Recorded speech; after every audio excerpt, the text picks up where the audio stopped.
But it is true that over these last 10 years, most of that on his watch, Black America has lost ground in the major economic indicator categories.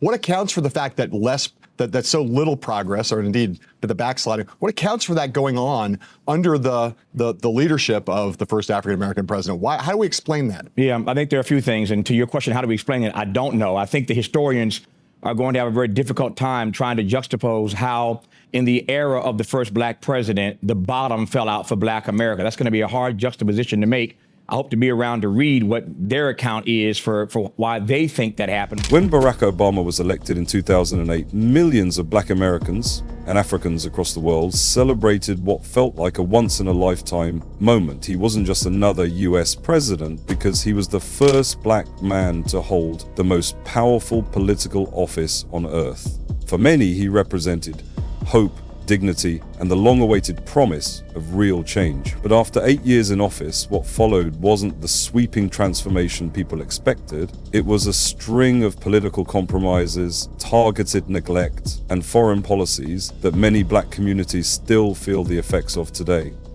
The story of Obama's presidency, when told from the perspective of the Black grassroots, is not the polished narrative found in liberal media or elite dinner tables. It's a story of missed opportunities, unfulfilled promises, and in some cases, quiet betrayal. This video unpacks that truth one at a time.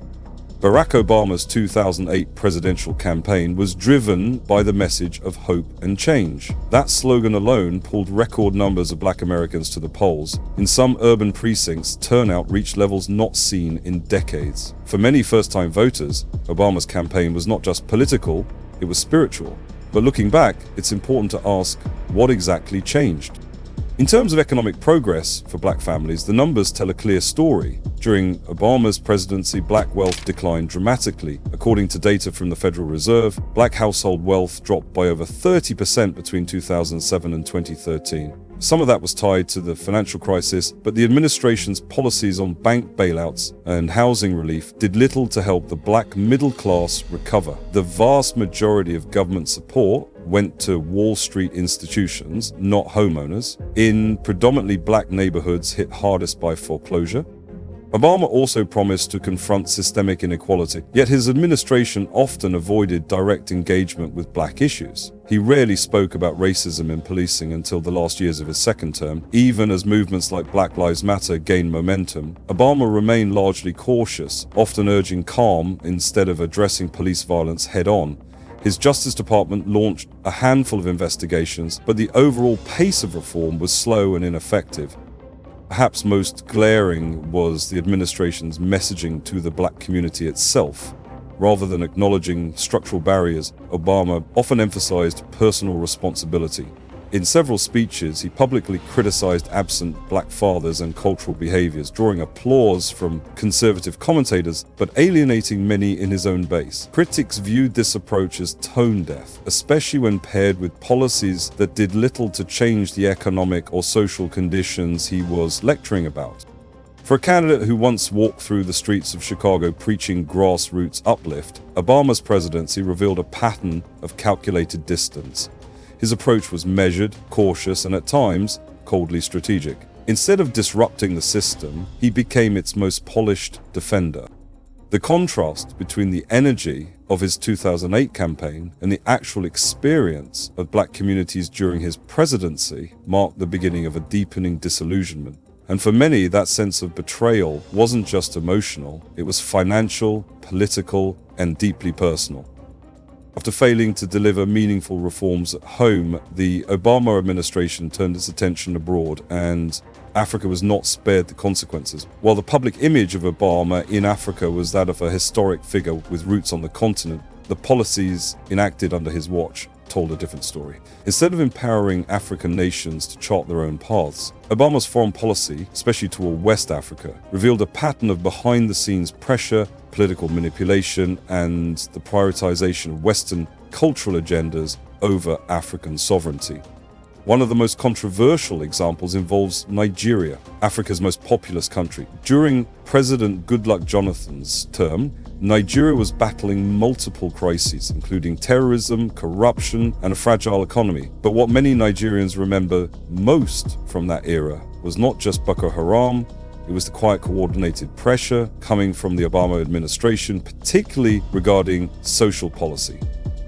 In 2011, Goodluck Jonathan resisted mounting international pressure to support legislation legalizing same-sex marriage in Nigeria. His stance reflected a popular consensus within the country where cultural and religious norms broadly opposed the idea. But it put him on a collision course with the Obama White House, which had begun tying foreign aid and diplomatic favor to LGBTQ rights initiatives in the global South.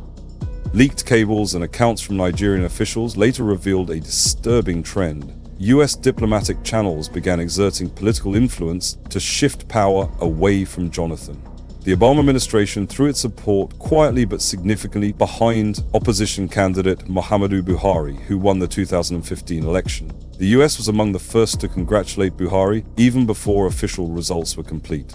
This move was not just about Nigeria's internal politics, it sent a message to other African leaders: align with US cultural expectations or face political consequences. Under Obama's leadership, Western influence in African governance became more aggressive. But under the guise of humanitarian concern or democratic development, behind closed doors the agenda was clear. Those who refused to adopt progressive social policies risked being isolated diplomatically or undermined politically. Critics across Africa, including former Nigerian diplomats and civil society leaders, have since called out this hypocrisy. While Obama spoke often of respecting African voices and lifting African nations, his administration repeatedly overstepped those boundaries when it suited US interests. The promotion of values that had little to no cultural resonance in African societies created tension, resentment, and a growing distrust toward US intentions. To many Africans, this wasn't just politics, it was cultural imperialism dressed in progressive language. Obama's identity as a son of Kenya didn't shield the continent from harmful policies. In fact, his symbolic connection may have made his actions feel even more like a betrayal. The legacy of this interference continues to echo in African politics today. In Nigeria and beyond, leaders learned that independence came with conditions.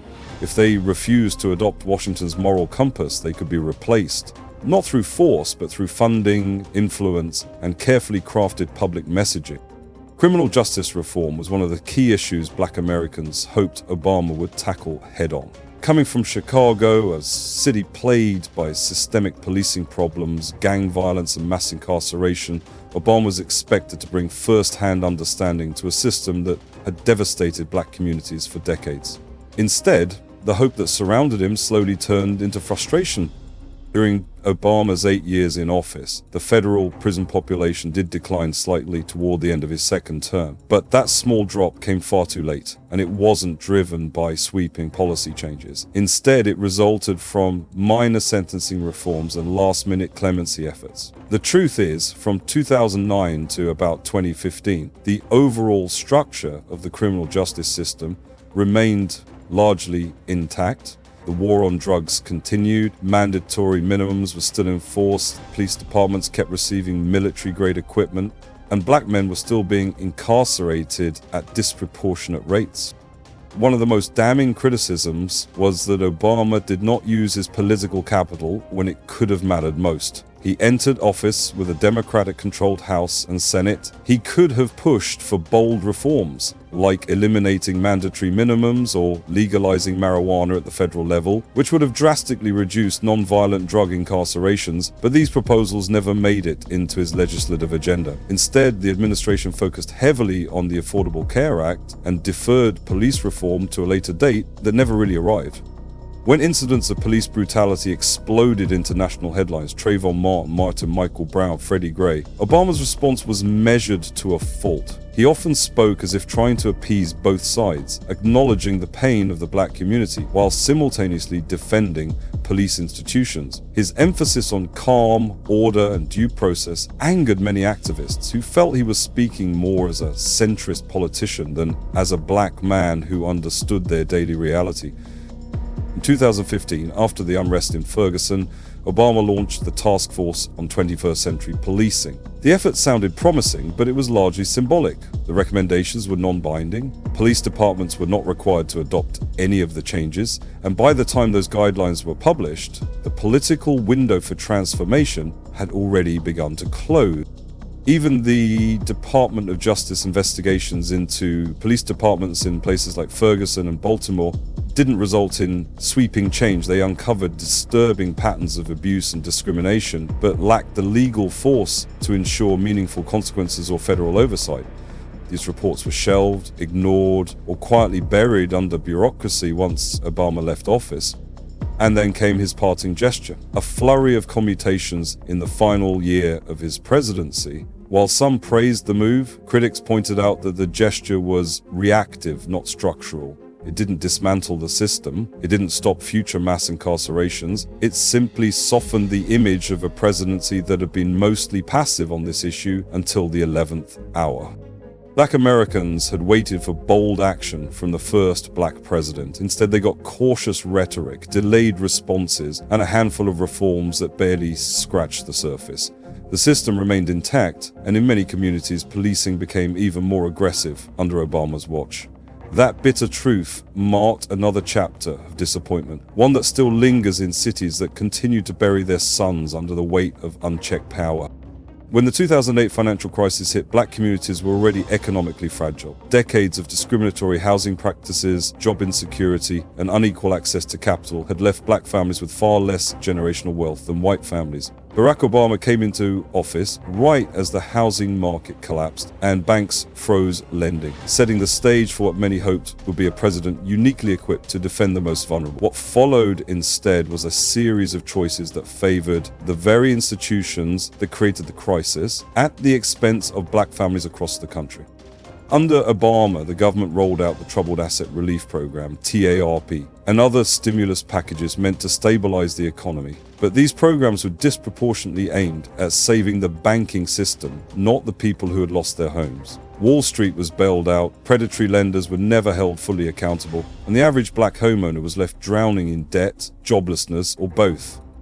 Between 2007 and 2013, black household wealth declined by over 40%, according to the Pew Research Center. Meanwhile, white households saw relatively minor setbacks and even began recovering wealth by 2012. Obama's administration never took the necessary steps to close this racial gap. In fact, some of its policies helped entrench it. The Home Affordable Modification Program, HAMP, intended to help struggling homeowners, was so bureaucratic and bank-friendly that it ended up benefiting lenders more than borrowers. It didn't help that many of the architects of Obama's economic recovery plan were the same people who had enabled or ignored the build-up to the crisis, both of whom had close ties to major financial institutions, were chosen for key economic posts. These men prioritized market confidence over social justice, and Obama followed their lead, despite the consequences for working-class black Americans. Even in his messaging, Obama avoided directly addressing the racialized nature of the economic collapse. He spoke in broad, colorblind terms about the middle class and Main Street, but rarely acknowledged how black families were bearing the brunt of the storm. By not naming the problem, his administration failed to target its solutions.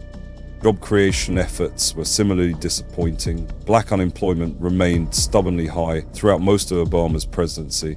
In 2011, it peaked at over 16%, nearly double the national average. But there was no targeted response, no New Deal-style investment in black communities, no massive reinvestment in schools or infrastructure, and no large-scale push to close the wealth gap through business ownership or land access. Instead, the administration leaned on tax credits and incentives that barely reached those most in need. Perhaps most frustrating of all was the tone Obama adopted in public when discussing black economic hardship. Rather than addressing systemic exclusion, he returned often to themes of individual responsibility. He told black audiences to stop feeding their kids Popeyes for breakfast and to pull up their pants, reinforcing harmful stereotypes instead of acknowledging structural inequality. By the end of his presidency, the racial wealth gap had not improved, it had worsened. And the very community that turned out in record numbers to put him in office had been economically gutted, while the financial elite prospered. There was no apology, no realignment, no second-term correction, just silence. and another empty promise left behind. When Barack Obama was elected, his image alone was treated as a milestone. A black man in the White House was supposed to signal that the ceiling had finally been shattered. For many, it did. But while Obama's presence inspired pride, the substance of his presidency didn't translate into material change for the black community. His image was powerful, but it was not power in the form that could transform institutions, close the racial wealth gap, or protect black lives from state violence. The concept of representation became the centerpiece of how his presidency was sold. School children were taught to see themselves in his image. Editorials marveled at his polished demeanor, Ivy League credentials, and ability to navigate white political spaces without stirring discomfort. He was seen as proof that America moved beyond racism. But that narrative collapsed under the weight of lived experience. During those same 8 years, black lives continued to be taken without consequence. Neighborhoods were underfunded, schools were closed, and health disparities remained unchanged. Obama's administration often relied on symbolic gestures in place of policy. He invited rappers to the White House, he organized town halls, he gave stirring speeches about race, but he was careful never to be too direct, too confrontational, or too demanding. Every statement about racial injustice was carefully calibrated so it wouldn't threaten the broader coalition that elected him. He spoke more often about unity than about justice. To black critics, this performance of inclusion felt hollow. While Obama lifted a few individuals into the spotlight, Eric Holder, Susan Rice, Valerie Jarrett, the systemic realities faced by the vast majority of black Americans were left intact. There was no large-scale appointment of black judges, no bold restructuring of government contracts to support black businesses, and no sustained push to build institutions that served black communities long-term. He had the highest office in the land, but governed like someone still afraid to lose it. Some of this was strategic. Obama often said he couldn't be the president of black America, but the truth is, every president governs with a base in mind. Ronald Reagan never apologized for prioritizing white conservatives. Donald Trump built his administration around culture war rhetoric that explicitly targeted minorities. Yet, when black Americans asked for attention to their specific issues, Obama dismissed the request as if it were a liability. He didn't just avoid identity politics, he treated it like a political trap. In entertainment and media, Obama became a cultural icon. Books, films, and TV shows portrayed him as a symbol of moral progress. But in neighborhoods across Detroit, Baltimore, and the south side of Chicago, that symbolism didn't pay rent, create jobs, or keep kids from being funneled into juvenile detention. People saw the image, they lived the absence. For all the talk of progress, Obama left behind a dangerous precedent that representation alone was enough, that the right skin tone in the right position was all that mattered, even if the policies remained unchanged. This illusion, carefully manufactured and widely accepted, became one of the most frustrating legacies of his presidency. It taught black Americans to be grateful for being seen, even when they were being ignored. During Obama's presidency, a quiet war was being waged against activists, especially those from black-led movements. While many praised Obama as a symbol of progress, his administration expanded federal surveillance in ways that harmed the very people who expected his protection. Beneath the polished speeches and media-friendly photo ops, federal agencies under Obama's watch were collecting data, monitoring protesters, and treating black dissent like a threat to national security. This was not a relic of the Bush era. Under Obama, the National Security Agency, NSA, dramatically increased its data collection programs. While Edward Snowden's 2013 leaks exposed the mass scope of these operations to the public, many failed to connect the dots back to how these tools were being used to track domestic activism, especially after the rise of the Black Lives Matter movement. By 2014, when unrest broke out in Ferguson following the police killing of Michael Brown, federal agencies were already monitoring activists' social media accounts, tracking movements, and flagging protests as potential domestic threats. Internal documents later revealed that the Department of Homeland Security was surveilling peaceful demonstrators and compiling reports on gatherings that posed no credible danger.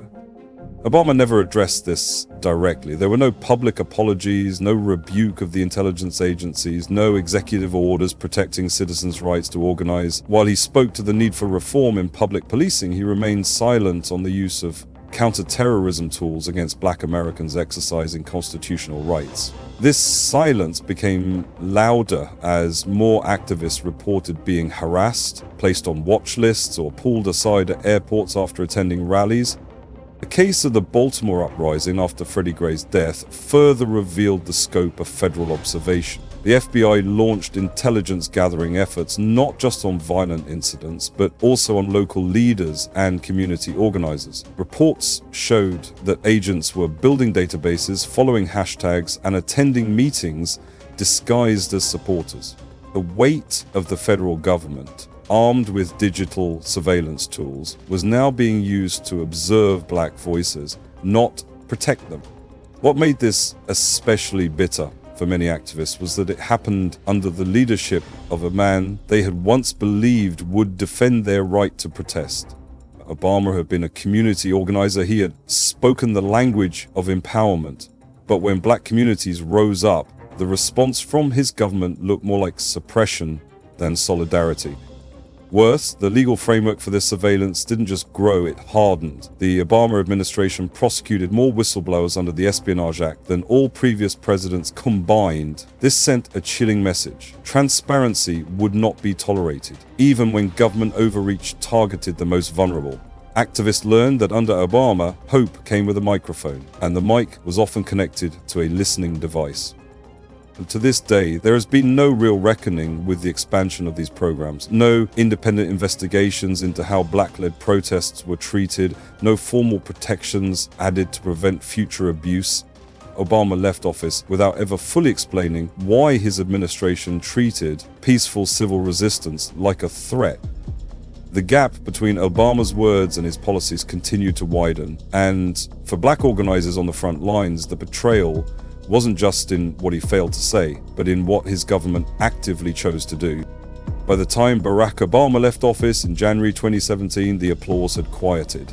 The fanfare still echoed in establishment media, but in the neighborhoods where hope had once bloomed, the air was different, heavy with disillusionment.